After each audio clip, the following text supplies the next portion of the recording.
Bu Amazing Bible Prophecy Ministry na taram oksari ngasidagi horaga aikoina thangja khudingi Roman sairiba lyric se Paul na iba lyric asigi madamda chapter 9 na aikoina mathang naina minasi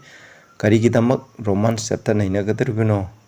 haiba tarabadi masida ishorgi gospel mayamna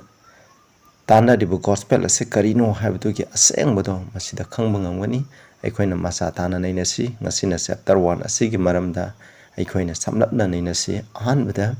ishoda sangdasi shagada leiba ipa isho yam takasari ngasi aikoina Roman chapter 1 da Paul na naki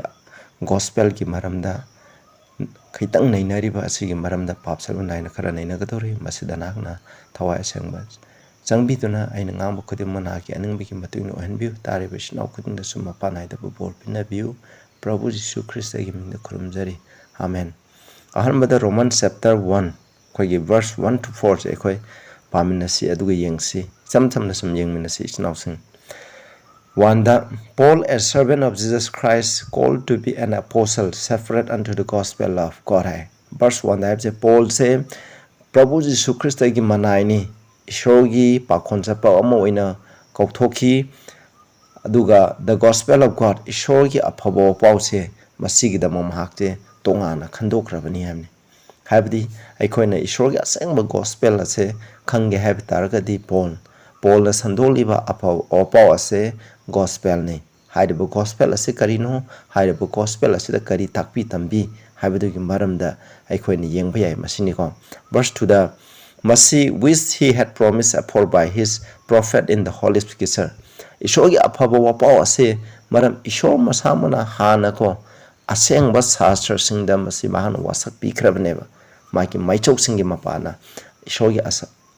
aphaba wapaw ase hana wasak pikrabneba aduna ikoina gospel life se masidagi verse 2 dagi khange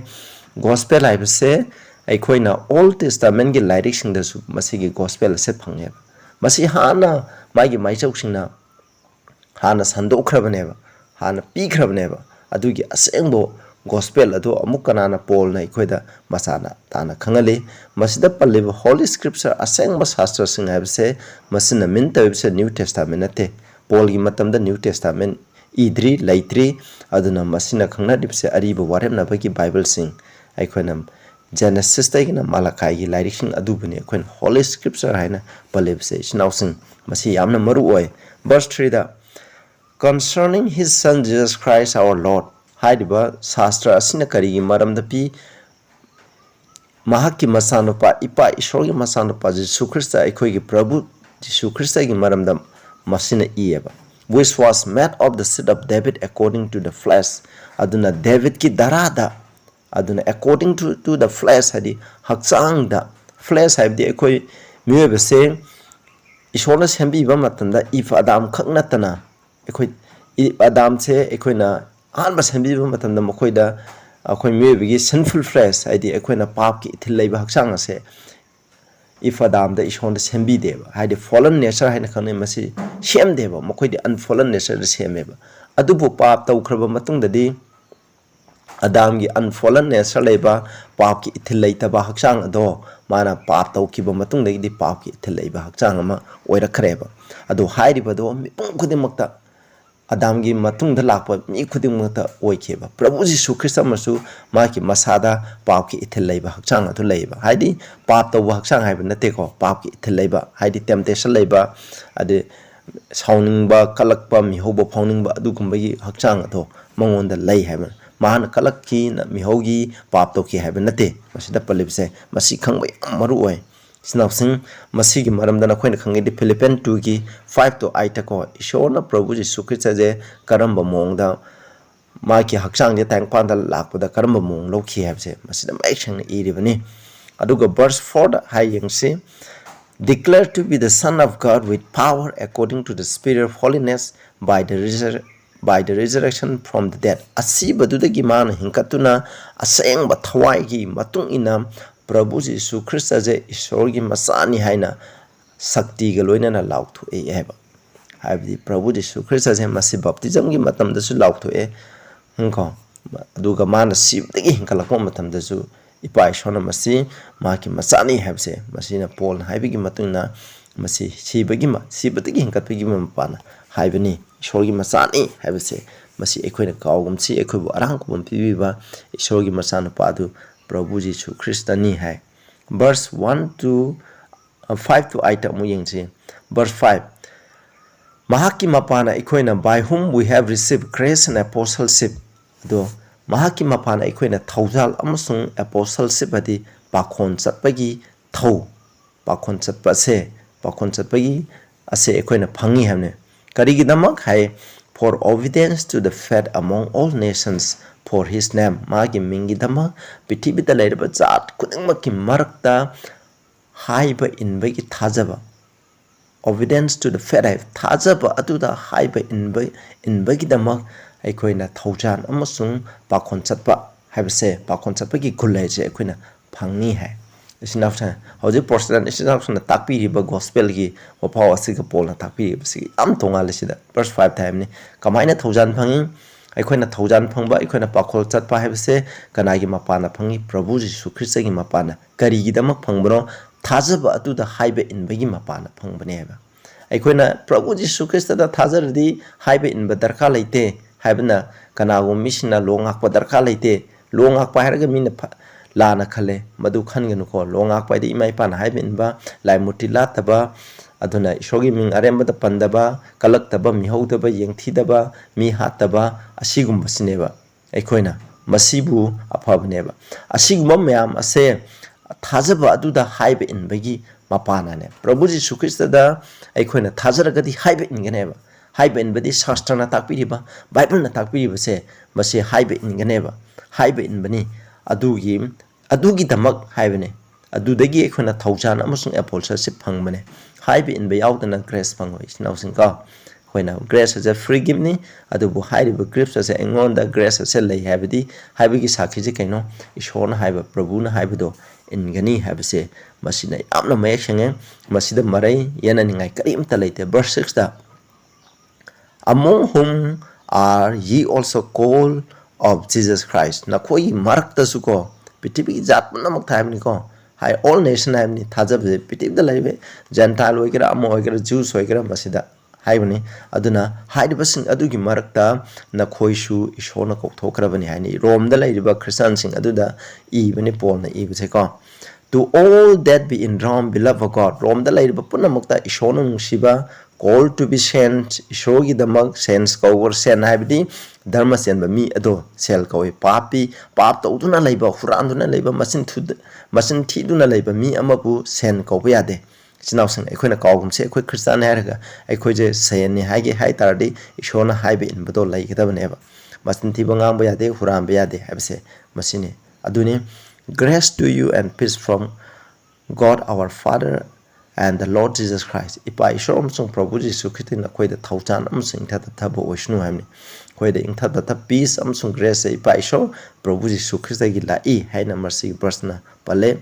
verse 8 first I thank my God through Jesus Christ for you all na koi marang gidama aina ishoba thagali hamni that your faith is spoken of throughout the whole world maramdi romans da laiba na koi gi thajaba missing adu gi thajaba de matam aduda Paul gi matam da lairiba thajaba ishogi thajaba laikirba mapam khudingma Christian laiba mapam khuding da mokoi gi thajaba se kanna ngangnai habni kari gi damaktano haidi rom gi matam da rom da laiba missing asukhamati awana nangi Nero gi matam da roman mokoi gi rom sar jamana mai thado kana madugi marando kana da sizele Christian sing sizele madugi maram na maram oidana Peter phawu jo hatpani sinawsing Peter bawsu mabu upside down cross mathak makha onaraga hatpaje masineba aduna Rome da lairiba Christian ni sukamati Nero gi munung na Christian orakpa matamda yamna awaba nange Rome da leba missing awana kyamrum je am khangba kalleba adum oina ma awana kyamrum nangba tarusum mokoina Prabhu Jisu Christ da chena thajeba Prabhu Jisu Christ na haibdo amna illeba madugi da mokoi gi thajaba se mafang khuding da ngangne adumai tawdan isnaw sa nang aisu ngasi aikoina maitei singi marakta isnaw singi marakta aikoi hingba matamda aikoi gi thajaba se maya marakta ngangna hanje church khuding mukta nang ai gi thajaba se ngangna hanje ba adu aitardi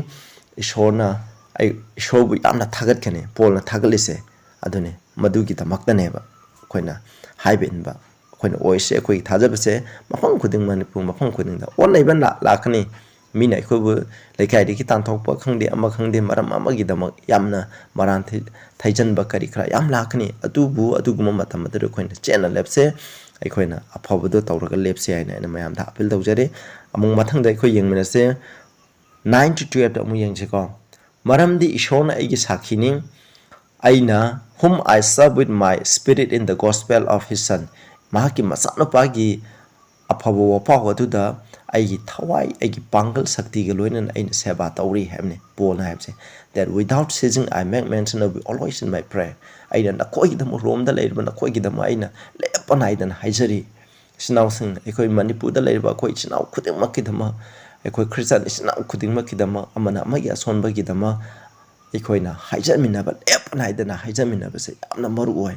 maramdi Paul na haijabigi mapana romance da leirba sinaw sing rom da leirba sinaw sing ado makoi yamna thajana chena lai aikoi church amana amagi matungina haijabigi matungna aikoi chena lepangangani haibsineba tenda making requests if by any means now at length I may have a prosperous journey by the will of God to come unto you haije aina na khoida haijari upai ama tawduna ko aina na khoida ko yamna asoe ngam yauda journey ama lagna ban na khoida lagna ngai gidam haijabiu haibani haibise Paul se Rome da leiba Christian is now so yamna unaba pame adu gidam haijabiu haibani samsame verse 11 for I long to see you aina khoibu unaba pame that I may impart unto you some spiritual gift aduga aina na khoida thawai gi oiba thawai sang mana piba khudol khara na khoida piba pame adu gidam aina yam unaba pame to the end ye may be established aroibada haidaba khudon sing ase phanglaba matamda na khoibu aroibada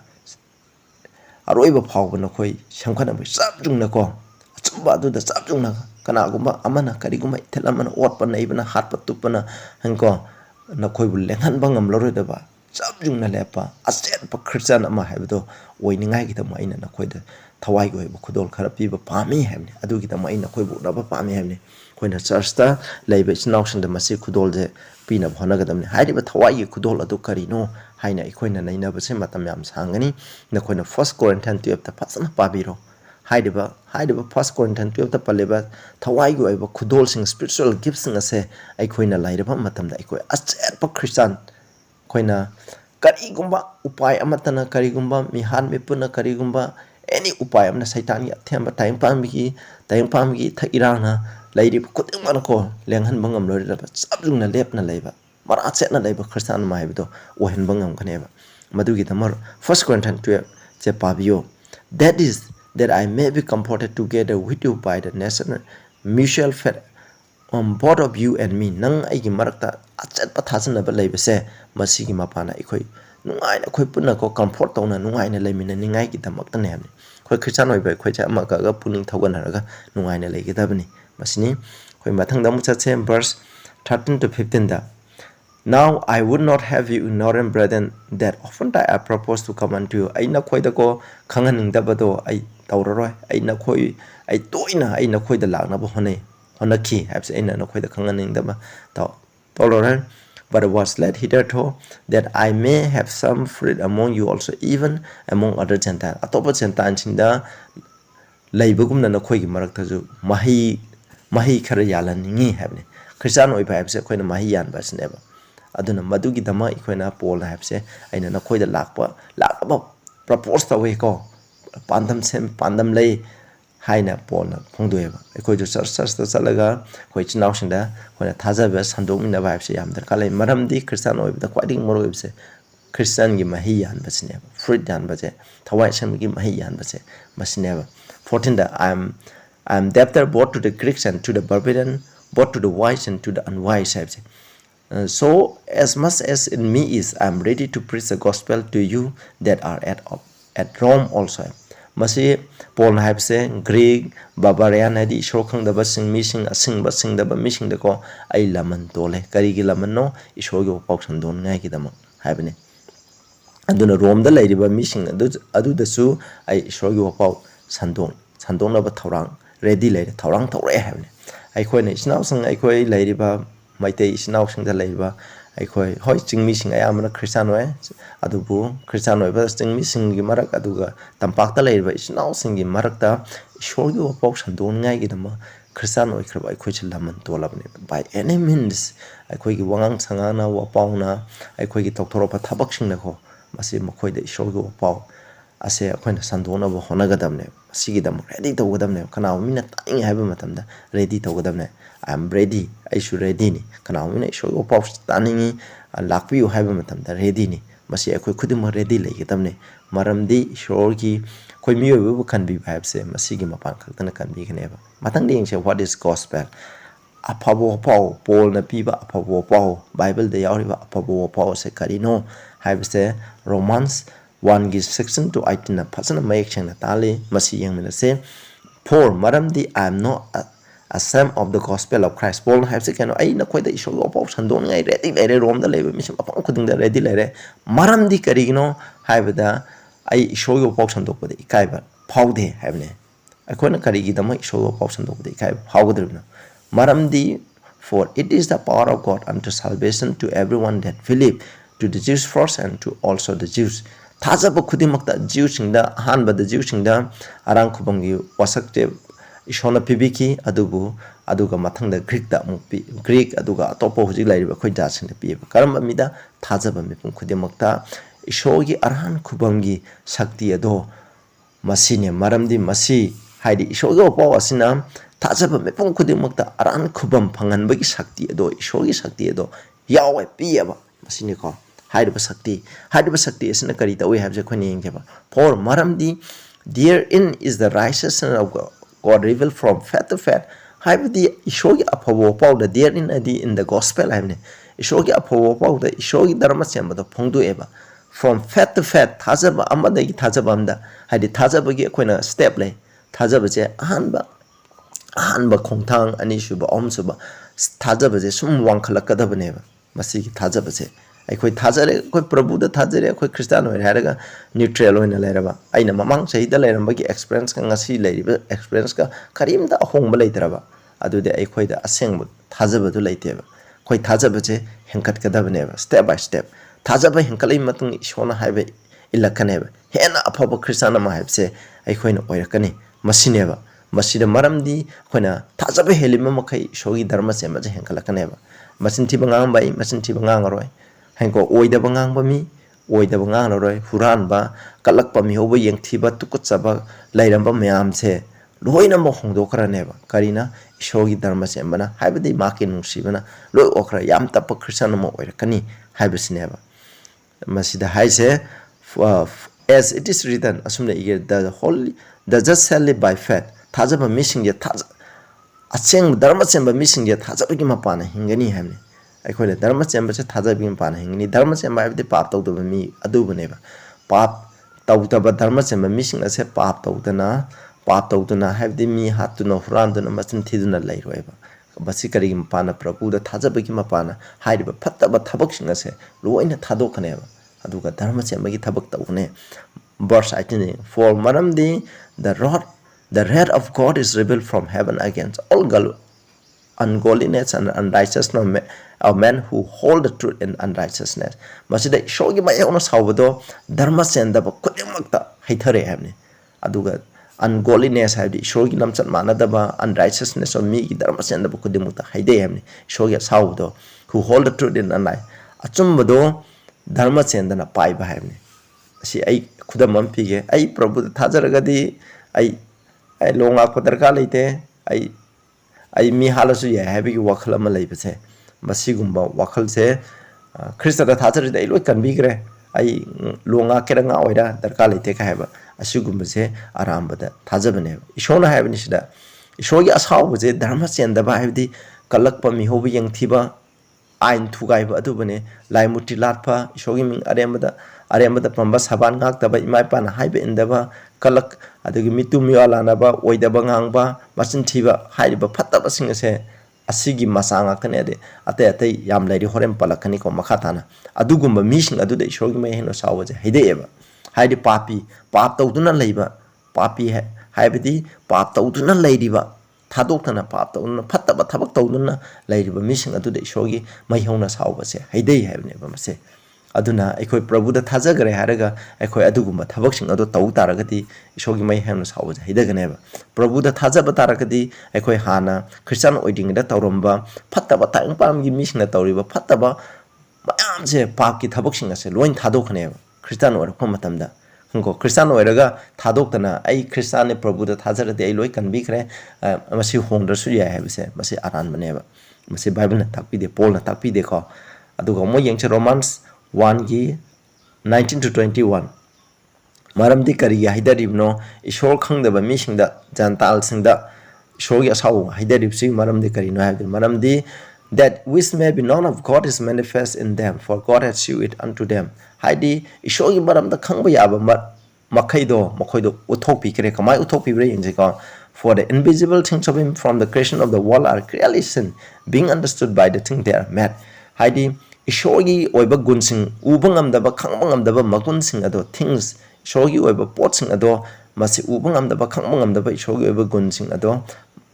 ꯃꯌꯦꯛ ꯁꯦꯡꯅ ꯎꯍꯟꯈ꯭ꯔꯦ ꯀꯃꯥꯏꯅ ꯏꯁꯣꯔꯅ ꯁꯦꯝꯕꯤꯈ꯭ꯔꯕ ꯄꯣꯠꯁꯤꯡ ꯑꯗꯨꯅ ꯑꯩꯈꯣꯏꯅ ꯎꯔꯤ ꯏꯁꯣꯔ ꯑꯃ ꯂꯩ ꯍꯥꯏꯕꯁꯦ ꯀꯃꯥꯏꯅ ꯎꯏ ꯅꯨꯃꯤꯠ ꯊꯥ ꯊꯋꯥꯟꯃꯤꯆꯥꯛ ꯑꯩꯈꯣꯏꯅ ꯂꯩꯔꯤꯕ ꯄ꯭ꯔꯀ꯭ꯔꯤꯇꯤꯗ ꯂꯩꯕ ꯃꯅꯥ ꯃꯁꯤꯡ ꯃꯍꯩ ꯃꯔꯣꯡ ꯂꯩꯔꯤꯕ ꯄꯨꯝꯅꯃꯛ ꯑꯁꯤꯅ ꯏꯁꯣꯔ ꯑꯃ ꯂꯩ ꯍꯥꯏꯕꯁꯦ ꯑꯩꯈꯣꯏꯅ ꯄꯣꯠ ꯑꯃ ꯂꯩꯔꯗꯤ ꯃꯥꯕꯨ ꯁꯦꯝꯕꯤꯕ ꯂꯩ ꯍꯥꯏꯕꯁꯦ ꯃꯁꯤ ꯈꯪꯍꯜꯂꯦꯕ ꯃꯁꯤꯕꯨ ꯈꯪꯍꯟꯈ꯭ꯔꯦ ꯍꯥꯏꯕꯅꯦ even his eternal power in God so that they are without excuse ꯏꯁꯣꯔꯒꯤ ꯂꯣꯝꯕ ꯅꯥꯏꯗꯕ ꯁꯛꯇꯤ ꯃꯥꯒꯤ God head ꯄꯨꯝꯅꯃꯛ ꯑꯗꯣ ꯃꯥꯅ ꯂꯣꯏꯅ ꯈꯪꯍꯟꯈ꯭ꯔꯦꯕ ꯑꯗꯨꯅ ꯃꯈꯣꯏ ꯃꯔꯥ ꯂꯩꯇꯦ ꯍꯥꯏꯕꯅꯦꯕ ꯖꯦꯟꯇꯥꯏꯜꯁꯤꯡ ꯑꯩꯈꯣꯏꯅ ꯈ꯭ꯔꯤꯁꯇꯥꯟ ꯅꯠꯇꯕꯁꯤꯡ ꯑꯁꯤꯁꯨ ꯏꯁꯣꯔ ꯑꯃ ꯂꯩ ꯍꯥꯏꯕꯁꯦ ꯂꯣꯏ ꯈꯪꯍꯟꯈ꯭ꯔꯦ ꯑꯗꯨꯅ ꯃꯈꯣꯏ ꯃꯔꯥ ꯂꯩꯇꯕ ꯂꯩꯇ꯭ꯔꯦ ꯍꯥꯏꯕꯅꯦꯕ 21 because that they knew God ꯃꯈꯣꯏꯅ ꯏꯁꯣꯔ ꯈꯪꯈꯤꯕ ꯃꯇꯝꯗ they glorify him not as ꯃꯈꯣꯏꯅ ꯏꯁꯣꯔꯕꯨ ꯏꯁꯣꯔ ꯑꯣꯏꯅ ꯃꯈꯣꯏꯅ ꯊꯥꯒꯠꯇꯦ neither were thankful ꯊꯥꯒꯠꯄ ꯐꯥꯎꯗꯦꯕ but became vain in their imagination ꯃꯈꯣꯏ ꯋꯥꯈꯜꯗ ꯐꯠꯇꯕ ꯑꯣꯏꯔꯦ and their foolish heart was darkened ꯃꯈꯣꯏꯒꯤ ꯑꯄꯪꯕ ꯊꯃꯣꯏ ꯑꯁꯦ ꯃꯝꯍꯟꯈ꯭ꯔꯦ ꯍꯥꯏ ꯁꯤꯗ professing themselves to be wise they became fools ꯃꯈꯣꯏꯁꯦ ꯑꯁꯤꯡꯕ ꯁꯥꯏ ꯑꯗꯨꯒ ꯑꯄꯪꯕ ꯑꯣꯏꯔꯦ ꯍꯥꯏꯕꯅꯤ ꯑꯗꯨꯅ ꯏꯁꯣꯔꯕꯨ ꯃꯈꯣꯏꯅ ꯏꯁꯣꯔ ꯈꯪꯉꯁꯨ ꯏꯁꯣꯔꯒꯤ ꯀꯃꯥꯏꯅ ꯃꯈꯣꯏꯅ ꯀꯔꯝ ꯇꯧꯕꯅꯣ ꯍꯥꯏꯕꯁꯦ ꯑꯩꯈꯣꯏ ꯑꯃꯨꯛ ꯌꯦꯡꯁꯦ ꯃꯈꯥ ꯇꯥꯅ ꯃꯁꯤꯗꯤ ꯏꯆꯝ ꯆꯝꯕ ꯉꯥꯛꯇꯅꯤ ꯌꯥꯝ ꯑꯦꯛꯁꯄ꯭ꯂꯦꯟ ꯇꯧꯅꯤꯡꯉꯥꯏ ꯂꯩꯇꯦ ꯑꯗꯨꯅ ꯑꯩ ꯌꯥꯝ ꯑꯦꯛꯁꯄ꯭ꯂꯦꯟ ꯇꯧꯖꯔꯔꯣꯏ ꯏꯆꯤꯟ ꯏꯅꯥꯎꯁꯤꯡ 1:23-25 Change the glory of God glory of the uncorruptible God into an image made like unto corruptible man to birds four-footed beasts and creeping things ꯃꯈꯣꯏꯅ ꯃꯣꯠꯄ ꯅꯥꯏꯗꯕ ꯏꯁꯣꯔꯒꯤ ꯁꯛꯇꯝ ꯑꯁꯦ ꯃꯣꯠꯄ ꯅꯥꯏꯕ ꯃꯤꯒꯤ ꯁꯛꯇꯝꯒꯨꯝꯅ ꯎꯆꯦꯛꯀꯨꯝꯅ ꯃꯈꯣꯡ ꯃꯔꯤ ꯄꯥꯟꯕ ꯁꯥꯒꯨꯝꯅ ꯑꯗꯨꯒ ꯃꯕꯨꯡꯅ ꯆꯠꯄ ꯈꯨꯗꯝ ꯑꯣꯏꯅ ꯂꯤꯟꯒꯨꯝꯕ ꯀ꯭ꯔꯣꯀꯣꯗꯥꯏꯜꯒꯨꯝꯕ ꯃꯕꯨꯡꯅ ꯆꯠꯄ ꯖꯤꯕꯒꯨꯝꯅꯀꯣ ꯃꯈꯣꯏꯁꯦ ꯁꯦꯝꯈꯔꯦ ꯍꯥꯏꯕꯅꯤ ꯍꯧꯖꯤꯛ ꯇꯥꯏꯝꯄꯥꯗ ꯂꯥꯞꯅꯔꯤꯕ ꯃꯤꯁꯤꯡꯁꯦ ꯃꯤꯑꯣꯏꯕꯒꯤ ꯁꯛꯇꯝ ꯃꯥꯟꯅꯕ ꯂꯥꯏ ꯃꯨꯔꯇꯤ ꯃꯌꯥꯝ ꯁꯦꯝꯃꯦ ꯑꯗꯨꯒ ꯁꯥ ꯃꯔꯤ ꯃꯈꯣꯡ ꯃꯔꯤ ꯄꯥꯟꯕ ꯁꯥ ꯎꯆꯦꯛ ꯑꯣꯏꯔꯁꯨ ꯃꯁꯤꯒꯨꯝꯕ ꯃꯌꯥꯝꯁꯦ ꯂꯤꯟ ꯍꯥꯏꯔꯁꯨ ꯈꯨꯔꯨꯝꯃꯦꯕ ꯈꯨꯗꯝ ꯑꯣꯏꯅ ꯑꯩꯈꯣꯏ ꯄ꯭ꯔꯤꯊꯤꯕꯤꯗ ꯂꯩꯔꯤꯕ ꯖꯥꯠ ꯑꯌꯥꯝꯕꯅ ꯂꯤꯟ ꯍꯥꯏꯕꯁꯦ ꯏꯁꯣꯔꯒꯨꯝꯅ ꯈꯨꯔꯝꯃꯦꯕ ꯑꯩꯈꯣꯏ ꯃꯅꯤꯄꯨꯔꯗꯁꯨ ꯈꯨꯔꯝꯃꯤꯁꯤꯅꯤ ꯑꯁꯨꯃꯥꯏꯅ ꯂꯣꯏꯅ ꯈꯨꯔꯝꯃꯦꯕ ꯃꯁꯤꯀꯣ ꯃꯁꯤ ꯑꯗꯨꯒ ꯚꯔꯁ 24ꯗꯀꯣ ꯃꯁꯤꯒꯤꯗꯃꯛꯇꯅꯦꯕ ꯃꯈꯣꯏꯅ ꯏꯁꯣꯔ ꯑꯃ ꯂꯩ ꯍꯥꯏꯕꯁꯦ ꯃꯣꯏ ꯂꯥꯏ ꯃꯨꯔꯇꯤꯅ ꯃꯍꯨꯠ ꯁꯤꯜꯂꯦꯕ ngamba isho adubu lai mutina mot sile habne wherefore God also gave them up to uncleanness through the lust of their own heart to dishonor their own body within themselves aduna maram oiduna ishona makoigi hakchangi apambado madugi matuina makoigi sengdaba thabaksing aduda thadoye masina hairudi lai muti laliba mising ado makoina maram chachumde habe mase ꯃꯈꯣꯏꯅ ꯅꯤꯡꯂꯤꯕ ꯑꯗꯨꯒꯤ ꯃꯇꯨꯡꯏꯟꯅ ꯑꯩꯈꯣꯏꯅ ꯅꯤꯡꯂꯤꯕ ꯑꯐꯕ ꯅꯤꯡꯂꯗꯤ ꯑꯐꯕ ꯃꯤ ꯑꯣꯏꯔꯛꯀꯅꯤ ꯐꯠꯇꯕ ꯅꯤꯡꯂꯒꯅ ꯐꯠꯇꯕ ꯂꯝꯆꯠ ꯁꯥꯖꯠꯇꯨ ꯑꯣꯏꯔꯛꯀꯅꯦꯕ ꯃꯁꯤꯅꯤꯀꯣ ꯑꯗꯨꯅ ꯃꯈꯣꯏ ꯃꯁꯤꯗꯀꯣ their own bodies within themselves ꯃꯈꯣꯏ ꯃꯁꯥꯒꯤ ꯍꯛꯆꯥꯡꯁꯦ ꯃꯈꯣꯏ ꯃꯔꯛꯇ ꯏꯀꯥꯏ ꯈꯨꯝꯅꯖꯗꯦ ꯍꯥꯏ verse 20 ꯌꯦꯡꯁꯤꯀꯣ 25ꯗ who sends the truth of God into a lie ꯃꯈꯣꯏꯅ ꯏꯁꯣꯔꯒꯤ ꯑꯆꯨꯝꯕꯗꯣ ꯃꯤꯅꯝꯕ ꯑꯣꯏꯅ ꯑꯣꯟꯊꯣꯛꯑꯦ worship and serve the creator more than the creator who is blessed forever sembiba mapudo adu khurambagi mohta adu mana sembikraba processing ado matu hena khurammeba aikoina masine ko kwaligi phatta vibese amu yengse verse 26-28 amu for this cause God them up to their vile affection makoigi amotpa nangko ludaba apambasing adu ishona makoibu maram masigda muthado khareba for even their women did change the nature and use into that which is against nature masine aduna nupi singna nupi ga laina mari laina reeba koina ikai hangoina habda nupa ga nupi ga laina ga ba mari ado nupi ga laina reeba verse 27 da so samai tawdana ai pararoge verse 27 da jai jan nupa na nupi ga laina ga ba mari ado thado ga makoina kaidoba nupa mari laina reeba nupa haktin na bi thaba tuko chaba thabak se tawreba nupi su nupi masen tawnareba hujik lairibadni hujik samaj akoi masima hujik koi samaj LGBT homosexual kana transgender kana haiba lairiba mayam de masine ishona condemn taweba now sing masiko men with women walking dead with son si laire masiguma phattaba thaba se mokhoin tore haidiba phattaba thaba asigi mokoi bu laman mokoi gi phangbam thopudo matik chana phangani hai verse 28 yengko even as they did not like to retain God in their knowledge makoi gi gyan da ko shobu thamba pamdeba God gave them over to a reprobate man adugi da makoi phattaba reprobate the worthless wicked phattaba puning ado makoi shona pithau kareba to do those things which are not convenient aduna tawbada matik chadraba sing ado tawningai shona pithau kareba ichnaw sang masida yam phadabam le aikoi jo ishona tawgun haiba poto khoina hanjan tawraba adui tari ishona aikoi je adu tawningai ayabada pigene ahambada tawdningai ko thawai sang ma tawraga ngabigene masi tawgno masi adu hanjan khangna phattabado tawkraba mamai thangli hai diba phattabado phai haina khoi khalalakane ba mase saitana thabak subagine ko asa aroibada yengje ko verse 29 to 32 da khoi yengche being filled with all unrighteousness aduna makhoi je asiguma thabak tawdana makhoi dharma chendaba na pik thal hamni masiko laimbuti latpa ishona yadaba nupa nupa haktinaba nupi haktinaba asiguma thabak sing asina maram oidana makhoi je dharma chendaba na pik thale fornication haije oktaba gi thabak sing tawre wickedness phattaba covetousness na kalakpa maliciousness adi chai tamba phattaba madu oire full of envy adu kalakpana pithamba mi hatpa debate mariyana ba deceit namthak tawba malignity masiju hingchaya namba phattaba whisperers murum sonba backbiter ko mi gi maram da phattaba ngamba hater of God without this ishobu tukasaba despiteful aduga laire masina tukuchaba proud boaster napan tawba inventor of evil thing phattaba tawningai gi damo puthokpa mamampan haibe indaba bhap tadaba covenant beka warep thugai basing without mutual affection natural affection mauksai goiba ishona sembi bda yaukraba nungsiba mamana masa nungsiba mapana masa nungsiba amaga amagi nungsinabado madugumado laitaba applicable adi taishnaba yadaba unmerciful minungsi khangdaba punamane se verse 29